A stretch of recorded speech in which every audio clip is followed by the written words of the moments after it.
Welcome to the B2B Digital Marketer Podcast, a podcast helping you to end your struggle with digital marketing, helping you to pave a new and better path to target and capture your ideal customer. Each week, we teach you how insiders and experts debunk the dreary and become engines of innovation. Now, here's your host, Jim Rembach.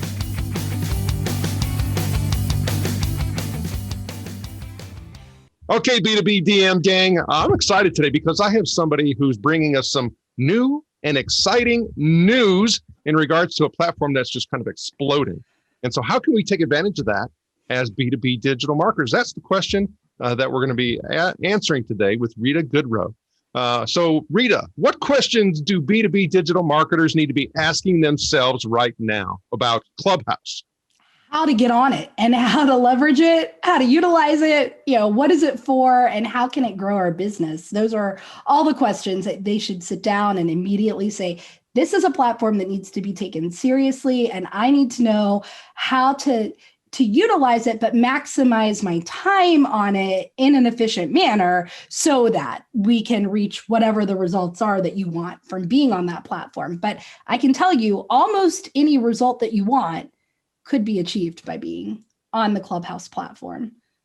Well, as you say that, I started reflecting back and turning back the dial. I'm like, well, those are some of the same questions I had about Twitter. So many had about Twitter when it came about, so many years ago. Now, we're going to get into those particular, thoughts and ideas as you already shared. But before we do that, if you could please give the B2B DM gang a little bit of understanding of your background and your experience and how Clubhouse came into being something that, you're interested in and really helping people to be successful.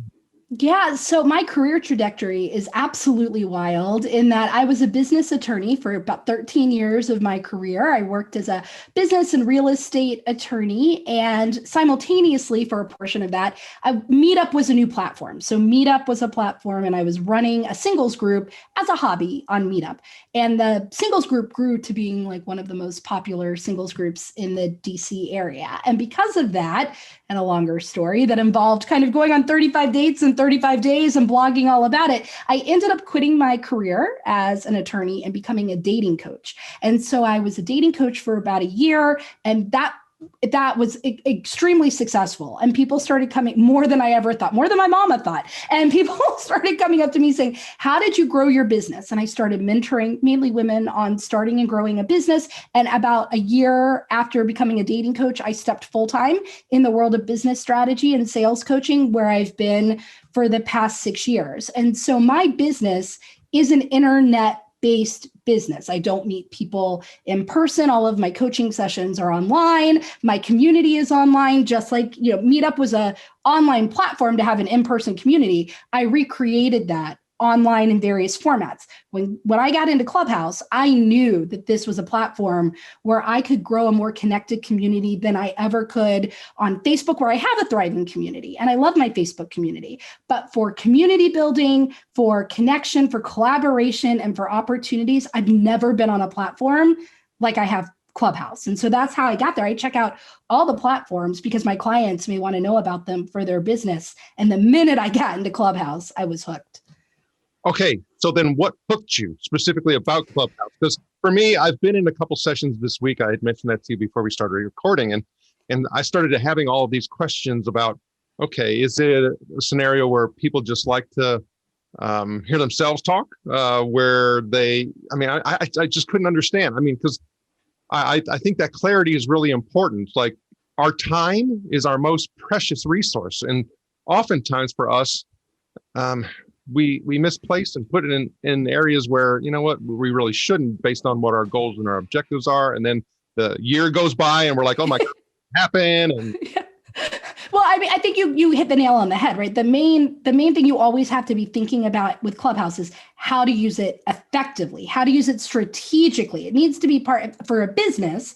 It needs to be part of a strategy. So when I got hooked on it, I had a friend say, tell me what is it about Clubhouse that you love so much? And I sat down, I said, it's like a conference. And as a speaker, I love conferences. So it's like a conference where you walk into a hallway, right? Like where all the breakout rooms are at a big national conference. It's like you're in your hallway and there's a never ending like flow of rooms. They're just doors on both sides, pretend in your mind, right? And all of the doors lead you to conversations that you love. So whether it's like a workshop or a panel or a discussion, they're all going to be tailored to you. You're going to love every single one. And you can go in and you can just sit and listen and learn, or you can raise your hand and participate in the conversation, or you can decide to lead one of the conversations, or you can be on the panel, or you can. So it's like the ability to just go into this interactive conference that has been customized for you, which is exciting when we're living in a virtual world right now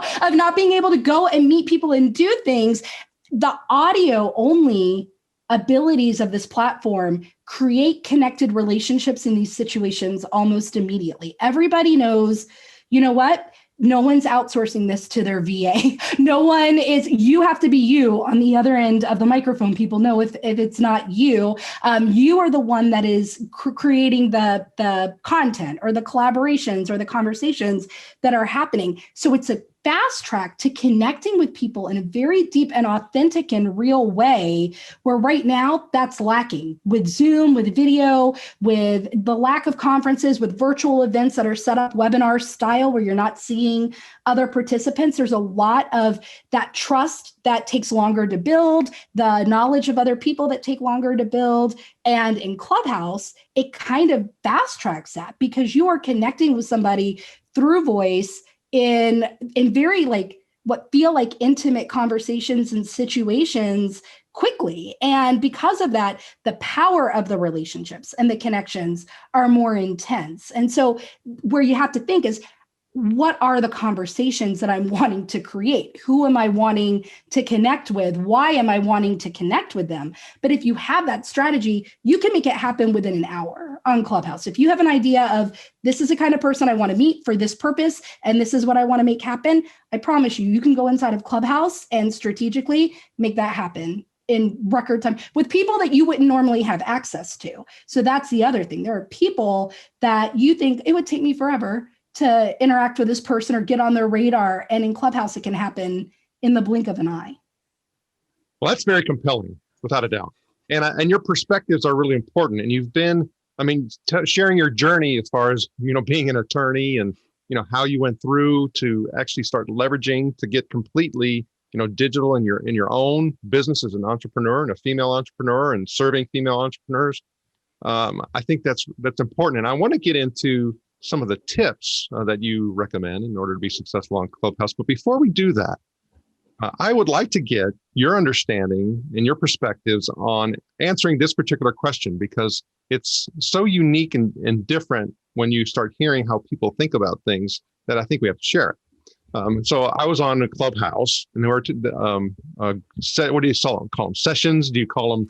Call them rooms. You're in a room on Clubhouse. Right. So I was in a Clubhouse room, and they were talking about what is customer experience, and hearing all the different perspectives, of people was quite compelling. So I want to get your perspective on answering, what is B2B digital marketing? B2B digital marketing, I think at the core, is human to human conversations. It's about connecting with people on the other end for expertise or for information distribution or for creating a relationship that can bring you referrals, for bringing employees to your office. But at the end of the day, B2B marketing is relationship creation. It's relationship building. And even in a B2B setting, we often say, well, business to consumer, that's, to a human, to a person, but I'm a business to business, and there's still a human on the other end of the business. You're not just like emailing Inc.com and saying, hi, you technology thing. There's a person that you're trying to connect with for a purpose. And so at the end of the day, if you strip it away, it's H to H, it's human to human. It's the outcome, what you're trying to do in B2B marketing might be slightly different than B2C, but the lines are certainly being blurred right now too, in that I think B2C and B2B are more alike than ever before. You're right. In addition to that, if we start taking that to the next level, we're starting to see sales, marketing, business development, demand generation, client success. All of those things are starting to come together more each day as well. Okay, so in perspective of your definition of B2B digital marketing, how is Clubhouse what do we specifically need to do? What are the tips that you have to be more successful with B2B digital marketing in Clubhouse? So I think first you have to write your strategy out. So you have to know, what is it that I'm trying to achieve by my time on Clubhouse? Am I trying to reach potential customers? Am I trying to reach potential employees? Are we recruiting for our company on Clubhouse? Am I networking with other people in my industry? Maybe it's a mix of that. Am I trying to step into thought leadership to put expertise out there to draw eyes on my business? You have to really know, what am I using this for? What are the main goals in my role or in my business? And how can Clubhouse help me execute on those roles? So before you ever go in, know why you're going into Clubhouse. Otherwise, you're just going to get lost in a sea of conversations. And like you said, 5 hours are going to pass and you're going to, what happened? I don't understand. Because it can be like a podcast. It's like you can just listen forever. But if you're just listening, which can be an important part of your time in Clubhouse, you're not going to execute on those strategies. You need to know, why am I in here? So that's number one. Number two, when you know, then you really do need to hop into Clubhouse and use some of the features first before you try to jump in and just start talking. And so I think the next best tip is learn how to use the search features so that you're searching people and they have clubs in Clubhouse so that you're finding where the types of people are who you want to connect with. If you're wanting to connect with human resource directors, learn how to search the bios because they're all SEO kind of optimized and searchable to find human resource directors. Follow them. I think the key to Clubhouse is you don't want to follow people you already know. What you're really trying to do in Clubhouse is follow people you don't know so that you branch into other networks. So in this example, follow human resource directors if that's who you're wanting to connect with, who you don't know, because the conversations that appear in your hallway, which is what the main screen of Clubhouse is called, are dictated by who you follow. So you'll see the conversations based on the rooms they're going into and the conversations that they're in. So once you follow a few people, you can hop into different conversations and get a feel for how those people are using the platform. You can also, if it's potential customers that you want to connect with, use a keyword search to find who those customers would be, and then follow them and see what conversations are they going into. I will tell you, there is no platform like Clubhouse for market research. There is absolutely no other platform that exists that is as great for market research as Clubhouse, where you can go into rooms where your clients, your customers are interacting in conversations around your industry, your field, and asking questions. How do I do this? What is the best way for me to X, Y, and Z? And you can just listen and go, these are the conversations that then we need to start here in the Clubhouse app in order to attract people and be able to answer those questions. So for market research, use it for that, number one. And if you're trying to collaborate or network with certain industry professionals, search and find them and see what conversations are going into. So those are my first two. Listen, right? Listen. And then it's, now, what are the conversations that I should be leading? Which I think you will know once you've listened and hear what conversations are needed. I have a notebook full of when I listen to my ideal clients and customers talking in other rooms, I'll write down questions they asked, questions that weren't answered, questions that I don't think were answered well. And I'll be like, this is what I need to put out as content in general, whether it's on Clubhouse or other places. People are searching for this information. They're handing it to me. So I want to put that out there. So I think those are the first tips, is like listen and then decide, how do we want to show up? Do we want to lead Q&As for prospective customers? Do we want to lead chats with other industry experts? Again, it's based on your goals, but listen first and then understand how you can show up on the platform to execute on your goals. Okay, so that's the front end piece, right? Yes. Familiarity, comfort, research, but then I'm thinking I've got to get these people off of the Clubhouse platform, yes, my platforms, in order for us to further the relationship and for me to, maybe even do business with these folks. So how does that happen?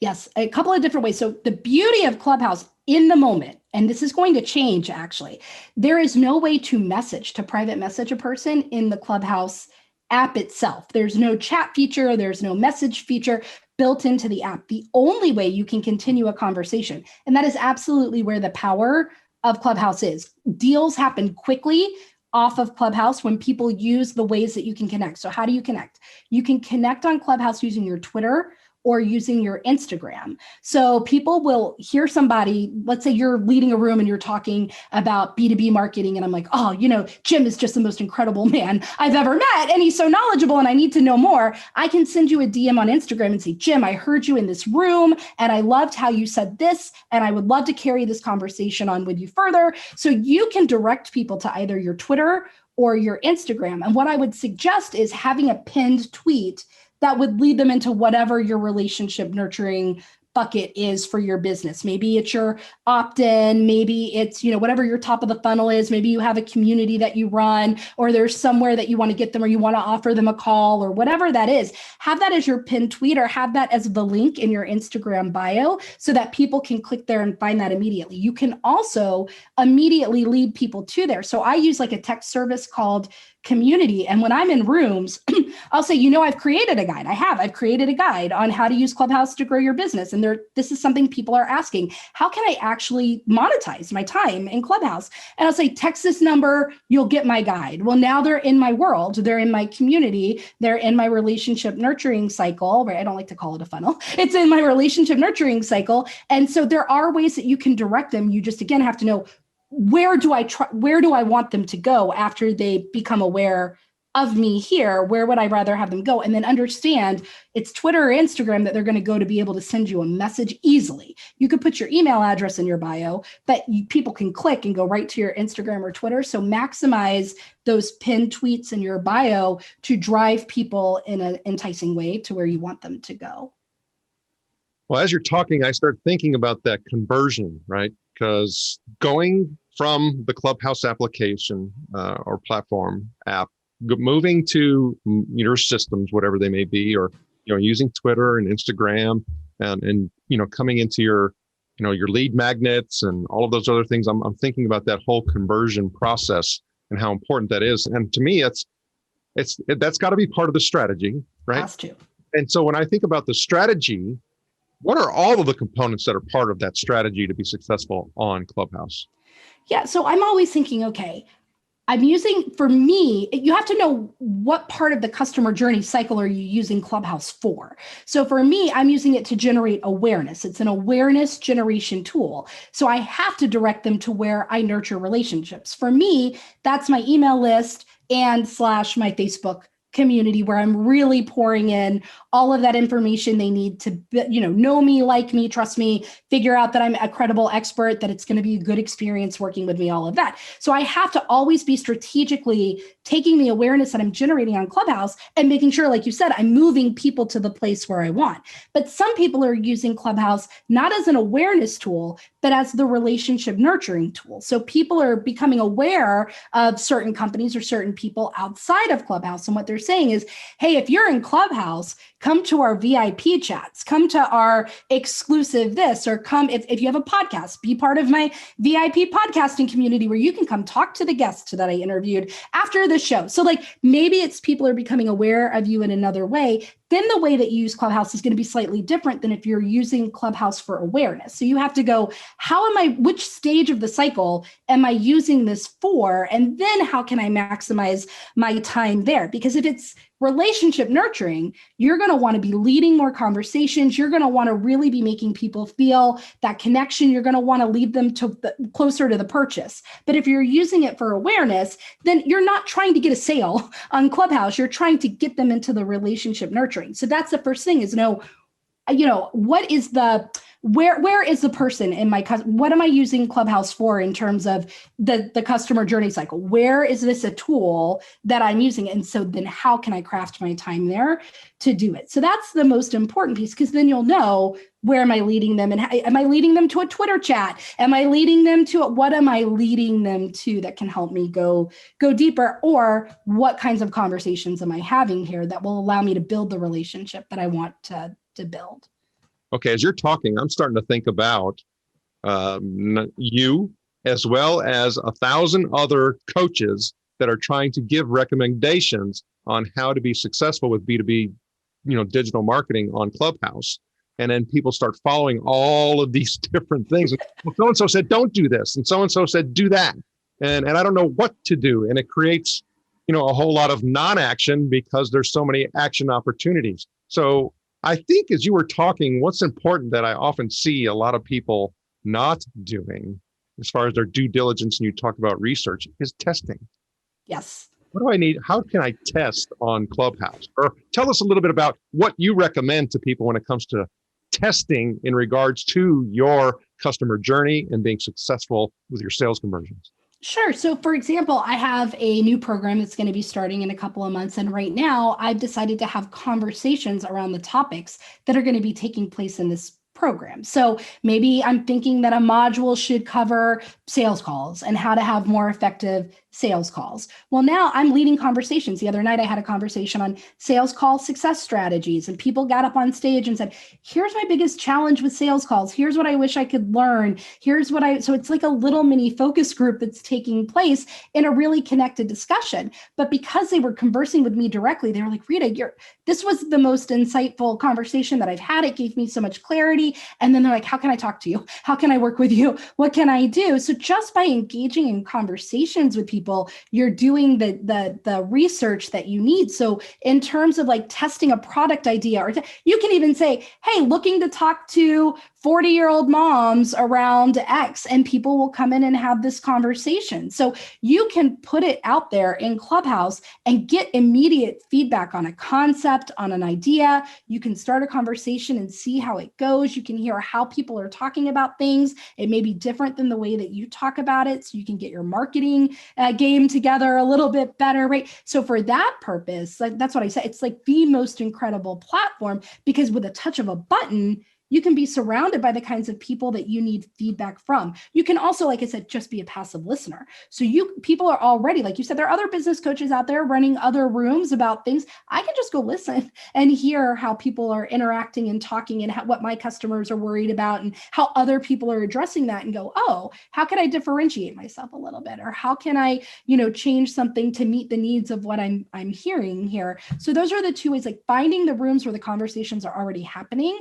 and really taking notes and listening. And then the other is start some conversations with like a focus group or the type of target market that you're wanting to reach, and see where those go in terms of reactions to inventions or products or software or service, or find out if you're trying to develop something, what do you love about the systems that you're using? What do you not love about it? People are more than willing to engage in these conversations because it helps give them clarity and get them to where they want to be. Rita, as you're talking, I start thinking also about, going back to your career and your timeline. I mean, and you talk about relationships, and you've talked about relationships a multitude of times. And I start thinking myself, when you start thinking about engagement, conversion, whether it's a date and moving to the next level, and all of those types of things, it's you have to be masterful at the whole emotional intelligence. And I'm, becoming certified in emotional intelligence myself a few years back. I used it for customer experience. I use it for marketing. I use it for a lot of different things. And I'm always trying to be aware, of the things that I do or I don't do, or how I respond or don't respond, and all of that in order to be able to build and create those relationships. So I would dare to say you probably find some common mistakes that people make that they're probably just unaware that they're actually doing. What are one or two things that people need to be more mindful of so that they can be successful on Clubhouse? Yeah, don't go into Clubhouse and immediately start pitching your product or your service or what you do. Clubhouse is created for conversations, for real conversations around topics. And so when you think about, you wouldn't go into, I always say, treat Clubhouse like you would in person. If you wouldn't go to an in-person networking event and run into the room and go, I have a pen and I sell this pen and it's a $10 pen and you're going to love the pen and everybody needs to buy this pen, and then like run out of the room, right? And never be heard from ever again. Yeah, online, on Facebook or other platforms, people are very much doing that with a post, like buy this thing, and then they'll leave the Facebook group, or like they're not commenting on any comments, or they're not. That's not what Clubhouse is about. Clubhouse is about human to human, creating relationships with people on the other side of the screen. So know that it is a longer term strategy sometimes, and longer term doesn't mean a long time. It just means I'm getting to know a person. So I need to treat them like I would in person, if I was sitting at a table next to somebody, how would I carry that conversation forward? So if you're reaching, so number one, don't get on stages and take over and not go with the flow of the conversation and just start promoting yourself. That's a big mistake anywhere, but that's going to be a big mistake in Clubhouse. Number two is when you reach out to people, again, we'll go back to the fabulous, amazing Jim that I hear leading an incredible conversation in Clubhouse. Don't just email Jim and say, loved what you had to say on Clubhouse, right? Because I can tell you that my Instagram has never been more engaged since Clubhouse, which is incredible. I mean, people, real, true, authentic engagement because that's where their attention is driven, right? To my Instagram. But my DMs have also never been as full as they have been with people reaching out ever since I've started leading conversations on Clubhouse. And the ones that stand out to me are the ones that are very clear. Rita, I heard you in your State of Public Speaking room, and I loved how you said X, and I would love to talk to you more about 1, 2, and 3. Those stand out. Those will get responses. If you're just being vague and saying, I'd love to learn more, I loved what you had to say, let's connect, just know you're going to get lost in a sea of other direct messages that person is now giving. So you have to be very clear in your outreach. So don't just promote. You're there to engage in conversation, and subtly, organically, naturally, people will find out about you, what you do by clicking on your bio and engaging in conversations more. No, number two, where do I want this conversation to go, or what do I want the next step to be whenever you're in a room with anybody? And then number three, if you're the one taking that next step by reaching out to somebody, be very clear about why you're reaching out to that person, where you heard them in Clubhouse, and what it is that you want to discuss. You will have a much better response rate if you're clear like that. So when we start thinking about B2B digital marketing, there's people who may be part of a startup. They may be part of an organization and they're a business development rep as well. I mean, we're not just talking about entrepreneurs that are selling to individuals. When I start thinking about the different platforms, I mean, a lot of businesses, they're on LinkedIn, they're on YouTube, they have websites, may have Facebook, but many of them haven't gone into Instagram and Clubhouse. And so when I start thinking about that, a lot of organizations start getting concerned about risk exposure. I have things that I don't want to be said. And yes. What would you say to those organizations that are worried?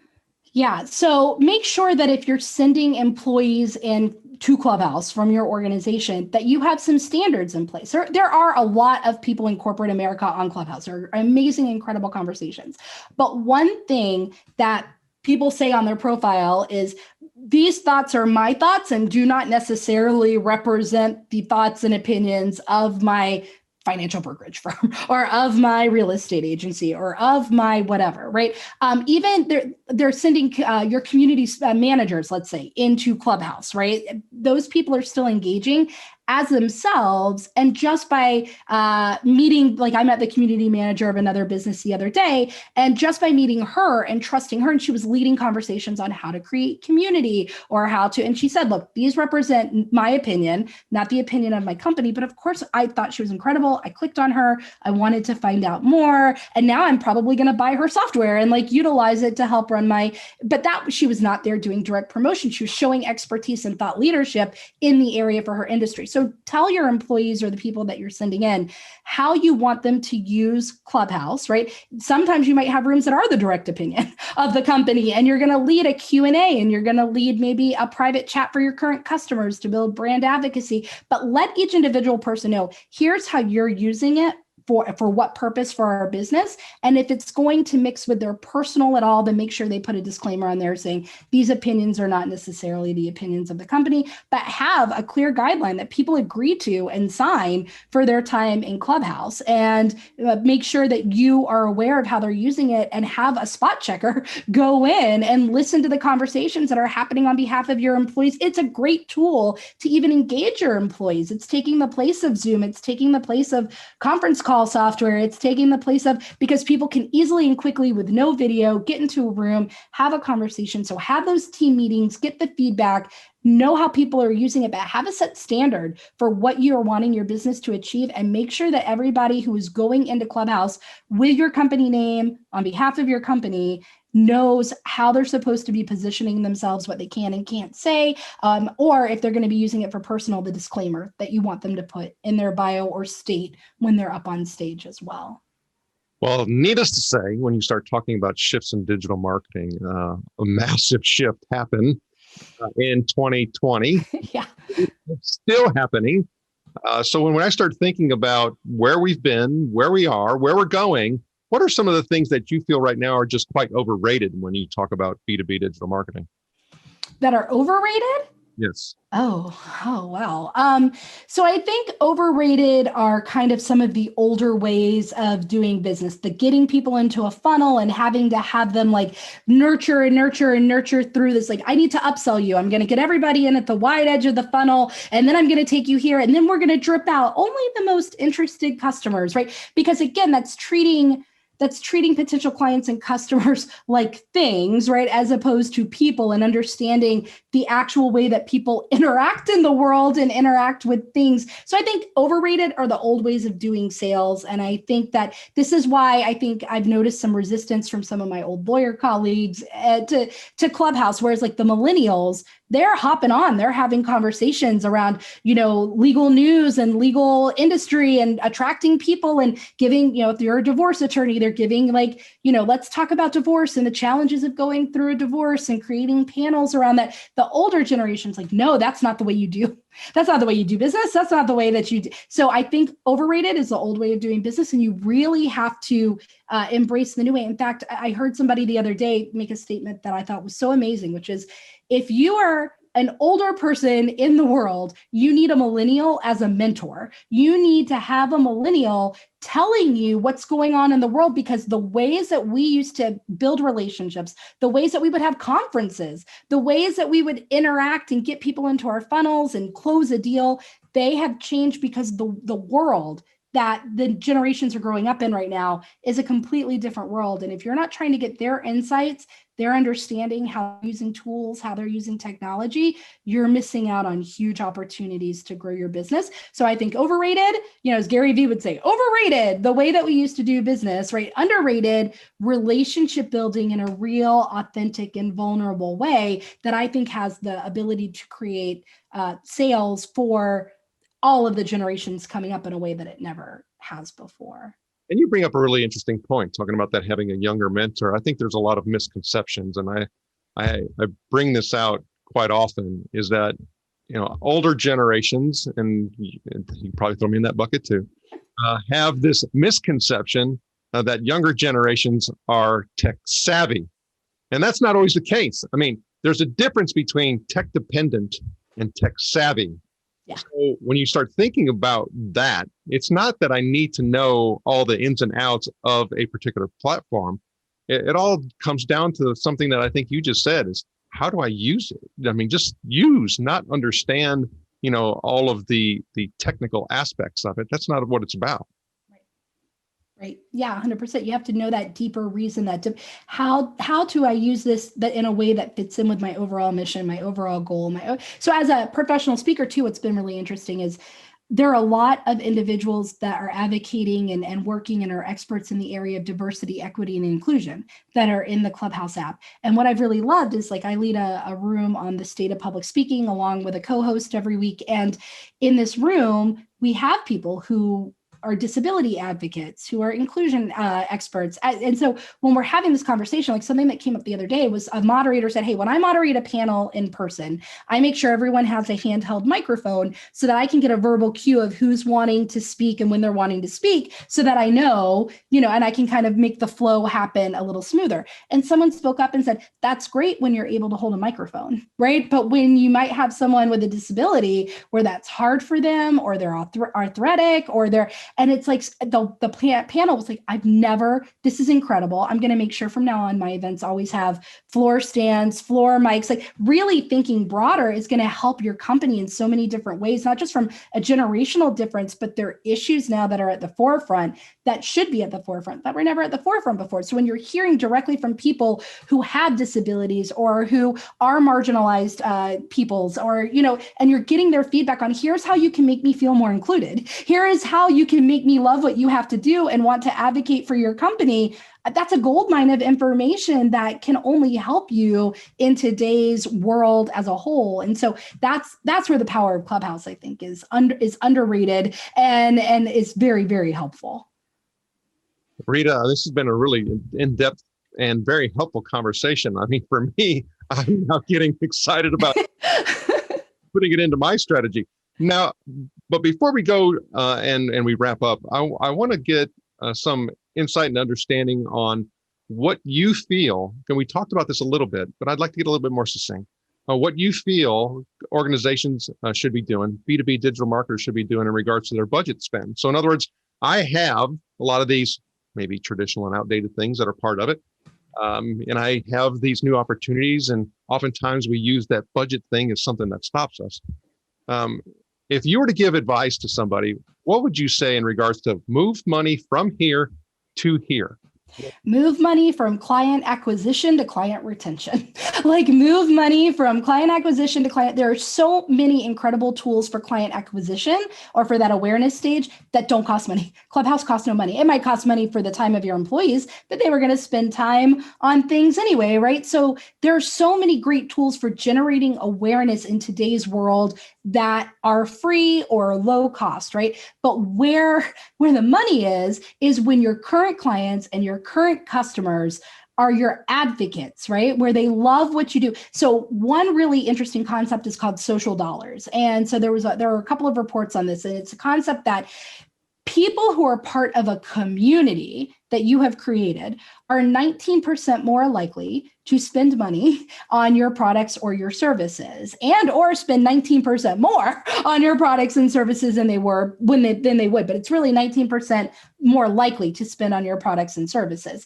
Meaning, I think that money needs to be created or be spent in community creation of your current customer client base. How are you connecting them to each other? How are you connecting them deeper to the company? How are you showering them with love and appreciation and client attention? That they will become brand advocates for your company. They will do a lot of the marketing for you when they reach that high kind of like value proposition level 4, right? Which is where social proof, and they're out there talking about their experience. They're out there and people are like, I can't miss out. It's the way Clubhouse was built, right? It's like, I can't miss out on that. Oh my gosh, listen to everybody talking about their incredible experience. Clubhouse was great at creating a community around Clubhouse so that they don't even have to do half the marketing. Everybody's doing the marketing for them. So I would say take money out of acquisition. There are ways that you can do that don't cost money. Pour it into the retention of your current clients and customers, because that generates customer loyalty, higher customer spend, and also more awareness through their advocacy. Rita Goodroe, thank you for sharing your knowledge and wisdom. Thank you. DM gang, get in touch with you. Sure. The best way is going to my website, ritamademedoit.com, where you'll see links to all of the places I am. Of course, if you're on Clubhouse, you can follow me on Clubhouse. I'm just at Rita Goodroe. I'm at Rita Goodroe everywhere. At Rita Goodroe on Clubhouse, at Rita Goodroe on Facebook, at Rita Goodroe on Instagram, or you can go to ritamademedoit.com and find all the places. And you can even download my free guide on how to use Clubhouse to build your business. That's on my everythings as well. That will be where you get led, because Clubhouse is just such an amazing tool right now. And what we'll do is we'll also make sure that we have special links for all of you listeners and watchers on b2bdm.com. And you could just go into the search bar and look up Rita, and you'll be able to find that information as well. Rita, thank you for sharing your knowledge and wisdom, and we wish you the very best. Thank you.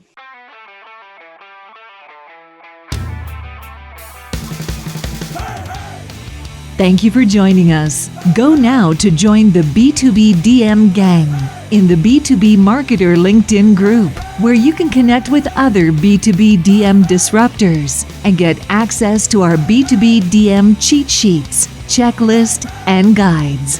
While you're at it, if you found value in this show, please help by going to iTunes to rate, review, and subscribe.